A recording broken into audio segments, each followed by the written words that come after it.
Welcome to this week's episode of the Baseball Together podcast. I'm Blackjack Brad, and I'm flying solo for news this week. And then we have an interview with ESPN's Hembo right now.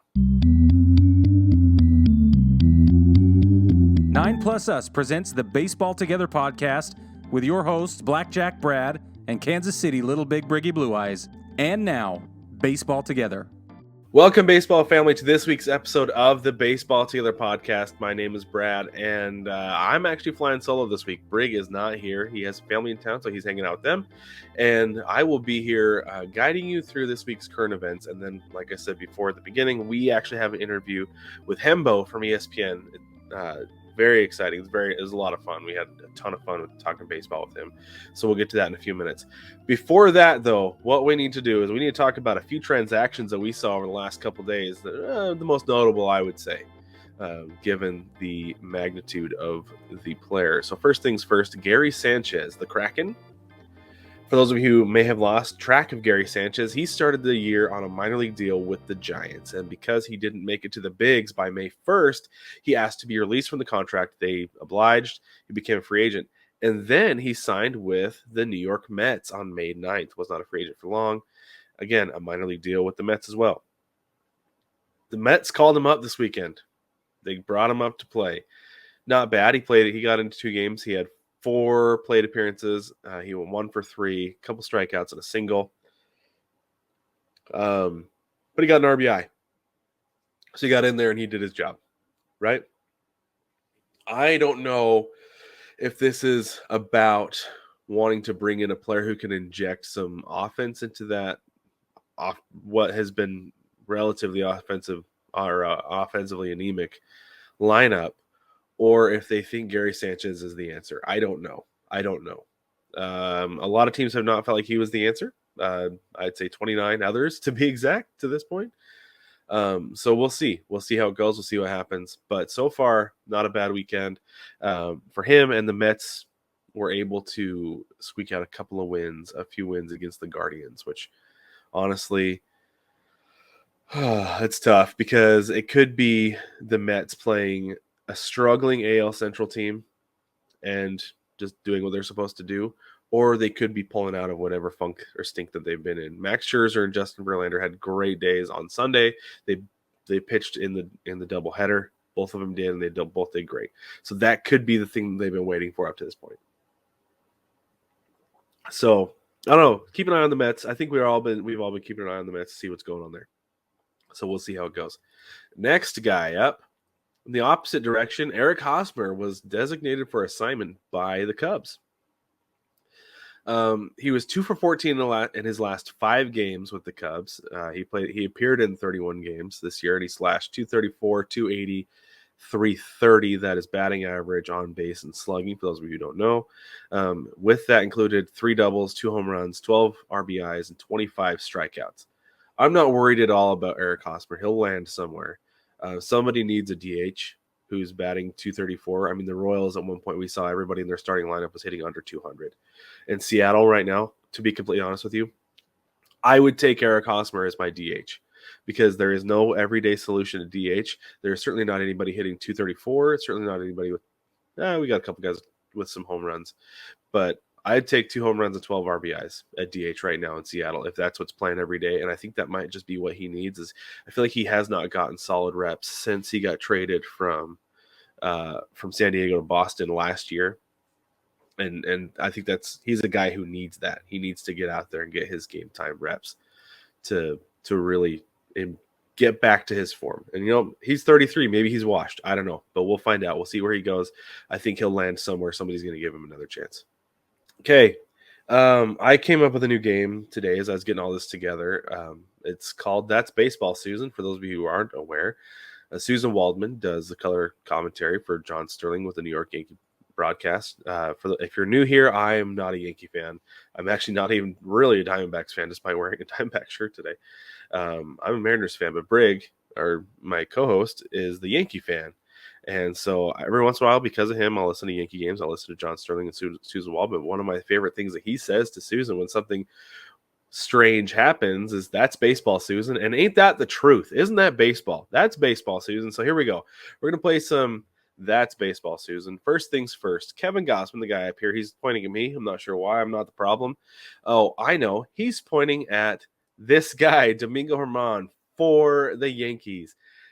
Blue Jays pitcher Kevin Gausman says the Yankees owe them 3 innings, and that is a direct quote.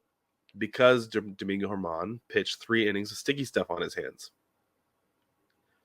Okay, I'm sure he's speaking in hyperbole, but I'm sorry, but that's not how that works. You don't get to say things like that because you sound like an idiot. That's baseball, Susan. I mean, if you want to go back and do those 3 innings, where does it stop? How do we stop this? Like, how? At what point? I know there were people calling for the Astros and the Red Sox to vacate their titles and give them back and give them to the Dodgers, right? Because the Dodgers were the runners up those years. Give the trophy to the Dodgers. I'm sorry, that's not how that works either. Those are just, if that was the case, those would just be years that they wouldn't have a champion, right? Like, that's how that works. And this is the way this works too, is that the Blue Jays had to deal with Domingo German cheating before the umpires caught him. Guy's been cheating for years before they get caught. That's baseball, Susan. So I don't know. I think it's a dumb comment by Gausman for him to say that, because nobody owes you 3 innings. Nobody owes you 3 innings. Your team is not playing good baseball right now. You know what you owe? Who you owe what? Is you owe your fans better baseball, because the Blue Jays are better than what they've been right now. You cannot play the type of baseball they've been. And John Schneider going out there and not knowing the situation with his pitcher, having to take Alek Manoah early because it's his second mound visit of the inning, he's got to know. And if he doesn't know, somebody on his coaching staff has to know. Somebody's got to grab him by the back of the jersey and be like, no, you get back down here, because he's not ready to come out. If you go out there, he's got to come out. I don't know. There's all kinds of dysfunction going on in Toronto right now, and it's odd. It's really odd, despite them being a winning team right now. It's an odd place. So anyway, that's baseball, Susan. Let's get in and talk about Max Muncy. Okay. Dodgers third baseman Max Muncy says that he believes that Cardinals catchers Wilson Contreras and Andrew Knizner were bullying the umpires over the weekend into making favorable calls for the Dodgers, or for the Cardinals. What? Bullying the umpire? All right, let's look a little bit more into this. This is what he said to Bill Plunkett of the Orange County Register. He said he called it a ball, and for the catcher to sit there and tell him that's a terrible call and he missed it and needs to be better, and then the next one he gives it, and then the next one he gives it to him, that to me is where the frustration was coming from. I felt like that was happening all weekend long. Now, a little bit more context to this. Muncy was ejected in the 4th inning of Sunday's game. I'm sure that there's a lot of frustration with that. And, like he said, he felt like the umpires were giving favorable calls to the Cardinals because the catchers were bullying the umpires. No, that's baseball, Susan. I'm sorry. Like, that's just how it works. That's called working an umpire. And the fact that he felt like Wilson Contreras and Andrew Knizner were doing that, but then Will Smith and Austin Barnes were not. Like, tell your catcher, like, hey, they're talking to the umpire back there, letting him know what he's missing. Like, you should be doing the same thing. Because those guys weren't getting tossed for arguing balls and strikes, which you'd think maybe would happen, because that's what happened to Muncy. Muncy got tossed for arguing balls and strikes, which happens all the time. But I think a lot of this comes with frustration that the Dodgers have not performed to the level that they have wanted to. But at the same time, you can't be making excuses like this. Oh, the umpires are giving favorable calls. No. That's not how that works. The Dodgers were outscored by the Cardinals 32-23 this weekend. In 4-game series, and the Cardinals won game 1 16-8. Was ugly. So I don't know. You can blame the umpires if you want, Max Muncy, but that's baseball, Susan. That is the way it goes. Okay, we had a couple of City Connect jerseys released over the last week. Let's start with the Reds first. Let's make this bigger so you can see it a little bit better. There we go. Okay, so the thing that stands out first off is the Cincy across the chest, right? I think that looks good. It looks really cool. It's a black on black with a white, or I think that's a white. It looks kind of gray there. Anyway, with a gray and a red outline, gray on the top, red on the bottom. One of the things they said with the release of this jersey was that the Reds really loved Cincinnati, really loved the Cincy because it obviously shortens the city, and they think it's cool. They think it's a cool abbreviation for the city name. They think it looks awesome. Then they really wanted to embrace the fact that they're black and red. They're not black and blue like half the league, right? Half the league is black, or not black and blue, is red and blue. Half the league is red and blue. They're red and black. It's different. It's unique. And the red pops against the black. Embrace it. So they decided to. Another thing here is you'll notice the C, which has a bunch of squiggly lines on it. It's a modernized version of what they call the wishbone C that they've been using for a million years in Cincinnati. I like that new version of the Cincinnati C. I think it looks really cool. It's really, really great. And the picture here that I have of Jonathan India, the hat looks great. The all black hat with that modernized Cincinnati logo on there looks great. I love it. In fact, I saw this and I was like, this is my next hat. Absolutely. Until I saw him on the field. Okay. In pictures, yeah, outstanding. I love the black. The red pops against it, but man, too much black on one uniform on the field. The stripe down the side is too thick on the red. I don't love the stripe on the hat. That's supposed to be like a faux rope. I don't like the rope across the crown of a hat. Or like the bill and or the visor and the crown meet. I don't like that.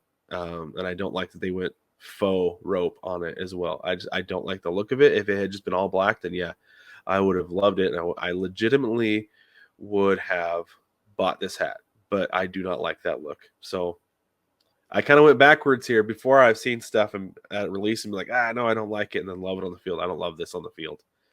It's because from a distance, it just looks like it's a black jersey, black pants, and like red on the cuff and red down the side. That's like it. It doesn't pop. I don't think it pops as much on the field as it does in the up-close photos. They should have made things a little bit bigger. The other one we had, this actually came out Monday. This is the Baltimore Orioles and their City Connects I like these more than I thought because we did have a leak come out last week, I think it was, where we saw these and it was like, oh, really underwhelming. It's just like a lot of black with the plain white lettering and then the white lettering on the hat. But then they have on the cuff of the sleeve, they have that color, just a flash of a ton of color there. You can see it. It's on up near the collar of Cedric Mullins' jersey there. You can see that it's on the inside. It's going to pop there. And then on the socks at the top, they've also got like a band of the color. I think that's really cool. That flash of color really pops against the black. And this is one of the things that they talk about. They said that all that color represents the neighborhoods in Baltimore, which I think is a really cool nod to that. It says the pattern is a representation of the neighborhoods that shape our city. The grayscale exterior represents the surface level people have of Baltimore. Surface level view people have of Baltimore. Look deeper and you'll find the colorful interior that highlights the vibrance of the city. I think that's really cool. That like they said, on the surface it looks pretty bland because it did. Then you look closer and you get a pop of color. And this is one thing is like we've talked a little bit about it this year about how it seems like they're making these City Connects for the fans, like specifically for the fans to wear. And these, if they have that color on the inside, all that flashy color on the inside, then these are going to get worn inside out a lot. And I'm here for it. I'm absolutely here for it. It's going to look really cool. You're going to see fans in the stands wearing these inside out, and it'll be awesome. It'll look great. The other thing is that B on the hat, it's a script B.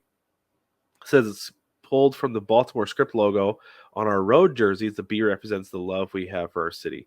Obviously, that's Baltimore. I think it looks good. I like it more than I thought I would upon the initial leak last week. But I don't know. I think it looks good. I think we'll see how it looks on the field. Like I said, with the Reds, it was just too much black all at once that it washed out. It wiped out the colors, and so it made it hard to see. But there's like a really bright color, so that we'll see. We'll see how it goes. We'll see how it looks on the field. All right, let's finish things off here with our weekly fantasy baseball update. As you can see, there's Frederick Freeman. He was this week's high scorer. Congratulations, Freddie Freeman, for being the Baseball Together podcast Fantasy League high scorer. Let's start with he plays for Denise has him, Grace Under Fire. So we'll start at the bottom. That was, like I said, Denise, Grace Under Fire against Mike, our listener participant, Devastation Incorporated. Mike ended up actually winning that one 617 to 570. Denise was saying that she was decimated by East Coast games this weekend. Just really had a hard time with those. So anyway, Mike won that one, that matchup. Then we have Big League Chupacabras. That's Jewel. He is my co-host on the Seattle podcast. He went up against Harrisburg Charlies. That's John. Jewel had won that one 482 to 299. His leading scorer was Dominic Smith, and John's leading score. Dominic Smith had 84. K-Bear Ruiz was John's leading scorer with 47 points. Let's go on up to Brigger Mortis. That's Brig's team against Jason. He's one of the hosts of the Philly podcast. He is not another fantasy team. Jason won this one 561 to 441. Jason's high score was Adley Rutschman with 71 points, and Briggs' high score was Francisco Lindor with 55. And then the last matchup was me, Julio Think You Are, against Tori, one of the hosts of the Philly podcast. He's Burns Turner Overdrive. His high score was Marcus Simeon with 51 points, and mine was JT Realmuto with 69 points. Nice. I got my second win, so I'm 2-5. Tori is now 1-6. Brig is 4-3. Jason 5-2. Jewel is leading everybody 6-1. John is 1-6. Mike is 5-2. And Denise is 4-3. Like I said, I don't think I mentioned their high scores.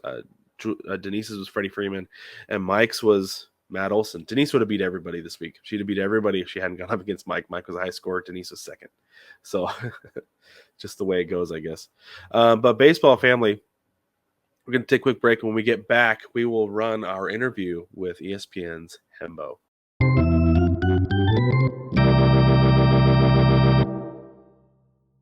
Welcome, baseball family, to another one of our fantastic interviews. We have a very special guest today with us, Paul Hembekides, or you also know him as Hembo. You probably heard him on ESPN. Welcome, Paul. How you doing? Or Hembo, sorry. How you doing today? Yes, please refer to me using my corporate nickname for the rest of the interview forthwith. I'm doing great. It's a pleasure to be with you guys and talk some baseball. This has been this book's been crazy. Like, this book that we're promoting has been like the interest in it, the opinions that it has created, the debate that it has engendered, the whole 9 yards. So I'm looking forward to dabbling in that a little bit, but also talking some baseball, because I think this is poised to be one of the best seasons we've had, at least in recent memory. Agreed. Yeah, absolutely, for sure. Okay, let's get into it real quick. First, we're going to start with a rundown. That's what we do with all of our guests. Our first question for you, Hembo: what is your quest? My quest. I can define that however I'd like.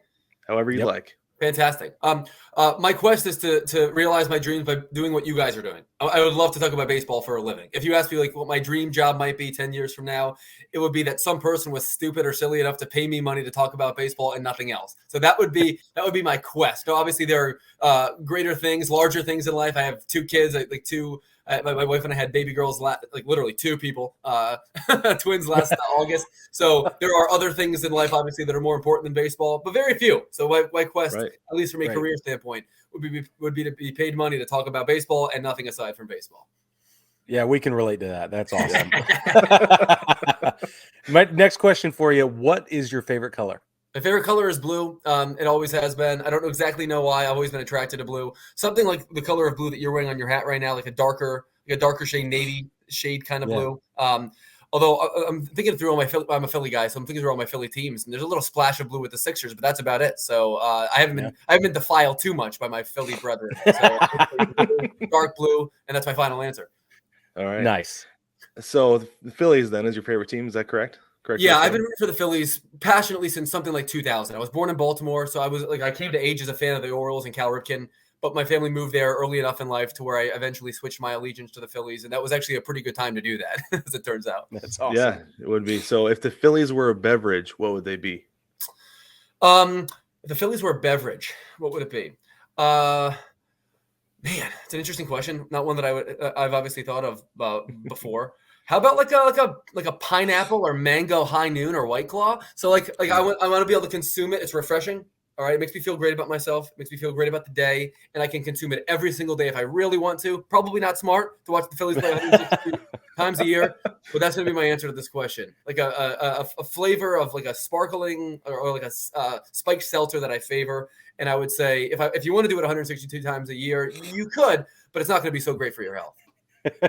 That's a fact. I used to do that. That's part of my story. But anyway, Hembo, if baseball were an ice cream flavor, what would it be? Man, so baseball last year would have been vanilla because baseball last year had so little flavor. Baseball now is sherbet because what we've done in the game is inject so much more athleticism, so much more pace, so much more tempo, so much more action, so much more stuff. And baseball is fundamentally better because of it. I can like vanilla and sherbet both. I happen to like both. But I think the sherbet in this case applies to a larger swath of audience, a larger portion of the fan base. And I'm the kind of fan that would watch no matter what, but I'm not the person for whom these rules apply. So I think what baseball is doing is great. And as a result, I'm watching a lot more baseball like a lot of people and eating a lot more sherbet, as it were. That's awesome. Yeah, we actually have that question about what baseball needs. Okay. Do you think these are good changes? That's one of the first questions we were going to ask. Awesome. Do you want me to dive into it right now? Yeah, go ahead. Yeah, absolutely. So I'm like a traditional older school fan. Like I'm a huge baseball history guy. I am a big fan of the unwritten rules, baseball's tradition, all these things that, have kind of been embedded in me as a fan and as a player from the time I was a very young fan. And so for the longest time, I think baseball's timelessness, shall we say, was a feature, right? It was like this one sport that had that. Now I think it's become a bug. And over the course of time, the players and the umpires abused the fact that they weren't on a timer. And we got used to this sort of never-ending slog. And that turned off a lot of people, and rightfully so. This was a time in which society was speeding up. We became obsessed with football. And baseball was slowing down. Like we were going in opposite directions. I think what the pitch clock has done, by the way, you're not losing any baseball. You're losing 30 minutes of literally nothing. What the pitch clock has done is not only given you a half an hour of your life back, but much more importantly, it has improved baseball's pace of play. And so a lot more stuff happens in a more condensed period of time. That ultimately, I think, is the best thing for the game. And so I understand if you're a baseball traditionalist, you might not find yourself in favor of some of the new rules and rules changes. I would challenge yourself, though, over the course of time, over the course of this season. I think that you'll find that you find yourself looking at your phone a lot less between pitches. I think you'll find yourself intrigued and excited by the additional stolen bases and some more base hits available for left-handed hitters and all the things that come as a result of this. And that's why I was so confident that they were going to work, because they workshopped these things in the minor league for the last few years. And we know for sure that they work because they tried it. That's the whole point of the minor league. I think they've gotten this thing mostly right. Right. Yeah, we've talked about that in a text thread with a couple of our buddies that like Brig used to like read during baseball games between pitches, right? Yeah. Like you can't do that anymore. Like keep the book away, keep the phone away, and actually watch the game now. And that was one thing that I talked about with the pitch clock as well. Is it's like the play clock in football. You know when the play is going to happen.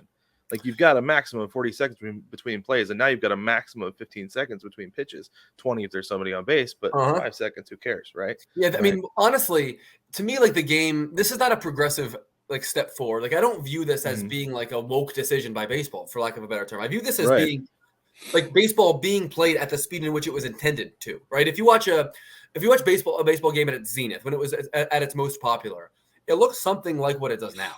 In terms of the speed, in terms of the tempo, in terms of the rhythm. Now, we're never going to get the starting pitcher throwing a complete game every fifth day. We're not going to get the stolen bases like we saw in the 80s. Like those kinds of things aren't likely to happen. But if the game is being played at the right speed, then we can deal with more strikeouts and more walks and the preponderance of home runs and things of that nature. Like it's important. Like you're not going to change that kind of stuff about baseball right now because pitchers are so great, right? And like we're talking about like this is the zenith of pitching. And so what we're going to do, like this is, these rules are in part, made hoping to curtail the fact that pitchers are so incredibly good now.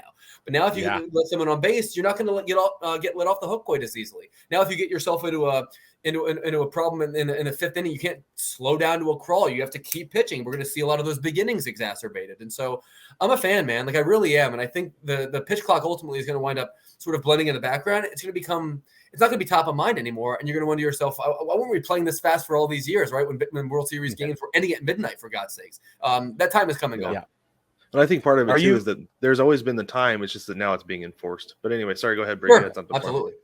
Are you over the long ball, Hembo? Did I catch wind of that maybe? So I don't want to get off my lawny. I do think that baseball at its best includes as many balls in play as possible. The problem is hitters are forced to make a trade-off now because pitchers are so good, because bullpens are so good, because velocity is so high that until you get to 2 strikes, you're really forced to swing from your heels if you have home run power. Like the possibility of being able to string together 3 consecutive hits in an inning to produce 1 run is so much harder now because pitchers are throwing so much harder, and it's so much more difficult. Like for even a punch and Judy hitter now, you're going to strike out at least once every other game, whereas previously that would have been a lot of strikeouts. And Tony Gwynn doesn't exist anymore. Correct. If Tony Gwynn was playing right now, Tony Gwynn either wouldn't produce the value he did then, or he would strike out twice as much. That's just how baseball is, And if Tony Gwynn faced literally anyone in the Twins bullpen, for example, it would be every one of those guys would be throwing way harder than they were throwing in the mid '90s when he was at his apex. Right. That's just the fact of the matter. Like we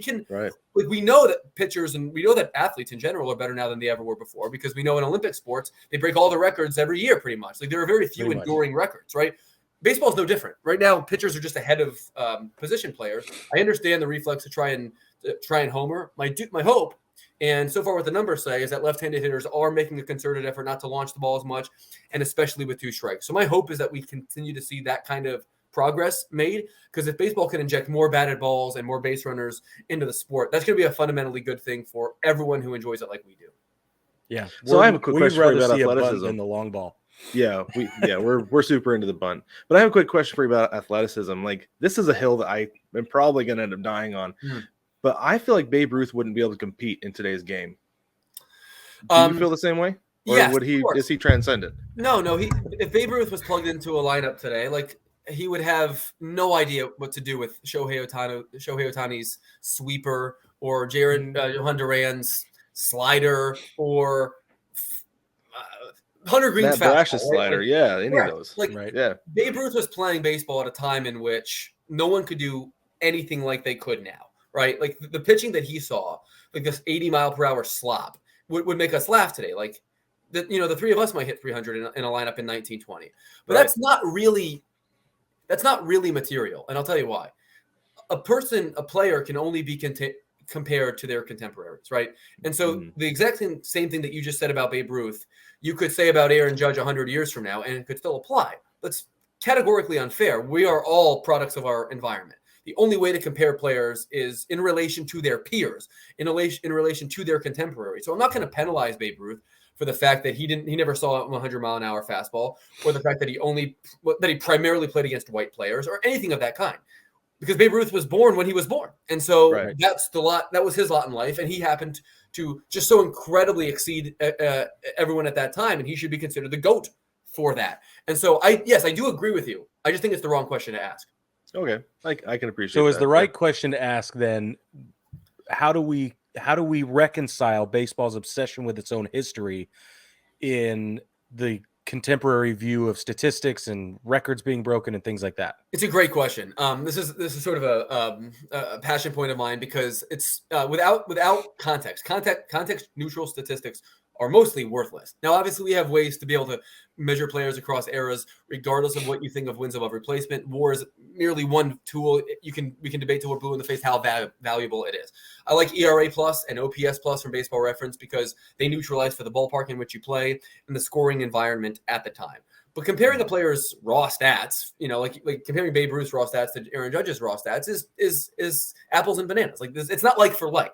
I think it's important that we can both appreciate the history of baseball and the numbers that players produced, without at the same time understanding like how hard it was to hit then and how hard it was to hit now. The reason I thought Aaron Judge's season last year was so unbelievable is because of the number of different pitches he had to face and the quality of stuff that he had to face, right? And the fact that he's playing in a much more difficult hitter's environment than Babe Ruth or in all candor, most hitters ever were, aside from maybe like the mid to late 60s. And so we have the tools now that can do that for us properly. So that's like I said, you can only be compared to your contemporaries, but now luckily we have tools for which you can be compared across eras to people from a variety of spectrums or time frames or ballparks or anything of that nature. Unfortunately, that's not quite come to fruition with the Negro Leagues. My hope is that as they turn over more and more box scores and we collect more and more information, we can finally reach a place where I can actually compare Josh Gibson to Babe Ruth properly. We're not quite there yet. I hope that we are someday. Yeah, that'd be a great way to go. So we only have a couple minutes left. Let's talk about the book just a little bit. I'm curious, what was your process? So Greeny told us that like you were like heading up the research for this thing, that you did all the legwork for the research, is basically what he told us. I'm curious what your process was with that, because that is a lot of information to gather. Like that is dense with information. Yeah. Dense is actually the best word I think to describe the book. Now that you say it, like I really, because I mean, like you finish each of the 100 chapters, and like he describes them as snackable. I think you're getting a meal out of every chapter. We're not heavy on words, but we're heavy on content, right? On volume in that respect. And so honestly, like it began as something of a science and ended up as something of an art. You obviously start in a place in which you just scour the globe to make sure that you have every person that ever wore a certain number that might be considered for this. And you create a massive Google Doc in my case, and you plug them in.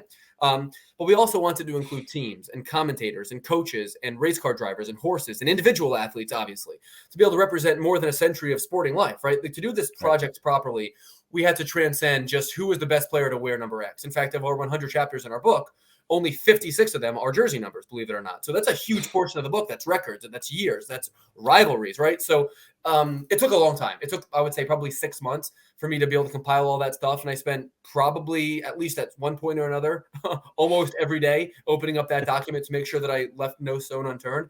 But it was my belief that we should really create like the book of record here, for lack of a better term. And in order to do that, you can't miss stuff. You can't exclude sports. You can't short shrift your research. And so I took a lot of pride in both compiling that list, and then once we came to our 100 choices, making sure that those players, in most cases, were as well represented with statistics and information as could possibly be. And from that standpoint, I'm exceedingly proud, because I think this is as good a like history primer that you'll find on most all of these people, short of reading their own biographies. But that's obviously, I wasn't going to read 100 biographies in order to prepare this book. But I think that you'll come away illuminated by something, even if you know everything in the world about, say, Willie Mays, who, spoiler alert, occupies chapter 24 in our book. I'd like to think that if you know everything in the world about Willie Mays, you'll still come away from reading this and say, that's one thing I did not know about Willie Mays, and so I'm better off for it. Yeah. Have you ever thought about putting together a pocket edition that somebody could take with them to the bar? Be like, okay, let's start the debate. We've got a good idea. The definitive list. New Testament, like a gospel tract. Yeah, gospel tract. That's right.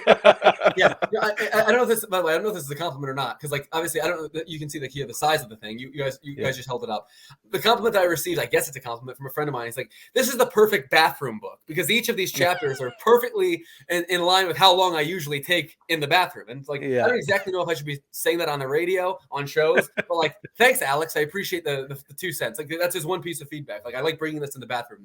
You know what? I guess coming from a guy, that is a compliment. Yeah, it is. It really is. I had a website that was based on that preference, that whole premise. Like, it was called Stitched Thrones, Light Baseball Reading for Your Time on the Porcelain Throne. That was the premise for the entire thing. I stole your idea. We built a book. I think it works. I've been wanting to write a bathroom reader ever since, and there it is. That's the one. You guys already wrote it. Yeah, we talked about this with Mike, though, because it is like dense. It's information dense. It's nutrient dense when it comes to like the amount of Twitter space you filled, but the content is just really intense. So let me ask you, I loved it. Let me ask you. You guys are both baseball guys. I got a few minutes left. I want to just ask each of you. Let's talk about the baseball. Which chapter stood out? Which chapter did you learn something about more than any other? Which chapter did you think we may have gotten wrong and put a baseball player instead of someone else, or vice versa? Any like high level feedback is very interesting to me as the one who compiled all this research. So you guys can go in whatever order you want, but like just give me like your one high level baseball takeaway before I let you go.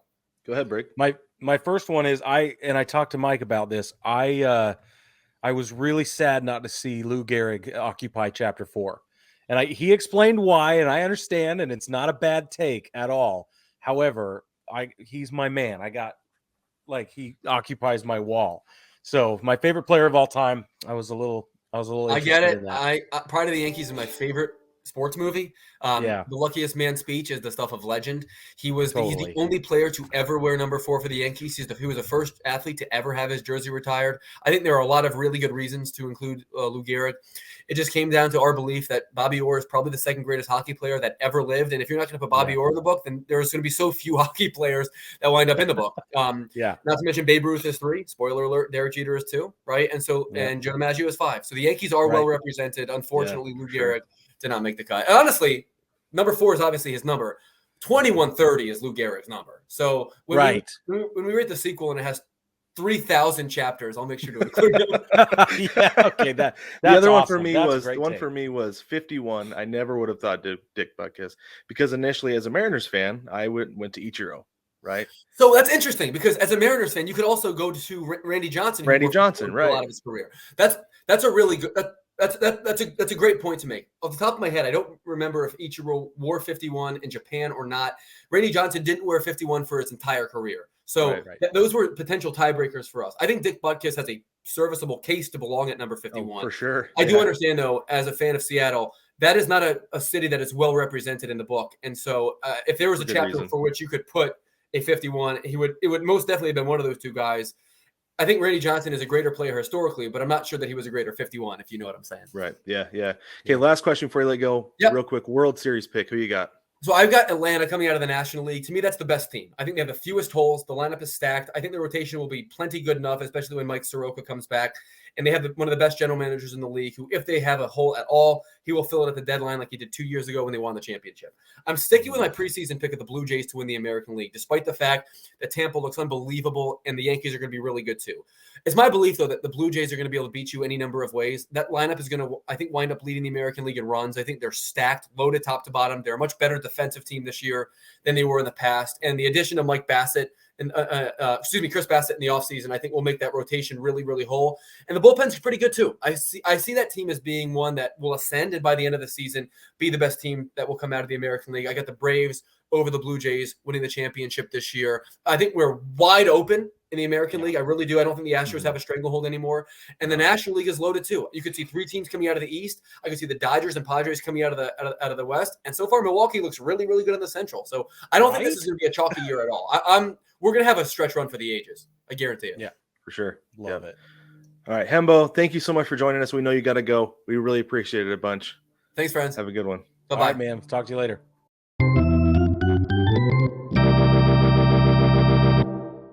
Welcome back, baseball family. We hope you enjoyed that interview with Hembo as much as we did. We had a ton of fun talking to him, and we want to try to get him on again and see if we can pick his encyclopedic, is that a word? Encyclopedic remembrance of baseball things just forever, because it was a ton of fun. While I got you here, don't forget to stop by ChinookSeedery.com, where you can order the best seats ever. You will be supporting the show while also supporting your mouth. We do get a piece of every sale over there without you spending any extra money to support the show. Again, that's ChinookSeedery.com, and make sure you use code BTPOD at checkout to save 10% off your order. If you'd like to support the show in other ways, you can always head over to Patreon. We have 5 tiers of support: $1, $5, $10, $15, and $500. Go check them out and see what all has to offer, what each is unique. And remember that every one of those tiers, they do get one thing in common. They all have the bullpen cut, which is the unedited version of the show, and all the mistakes that I have made today trying to get this ready for all of you. But baseball family, thank you so much for joining me today. We will catch you next week.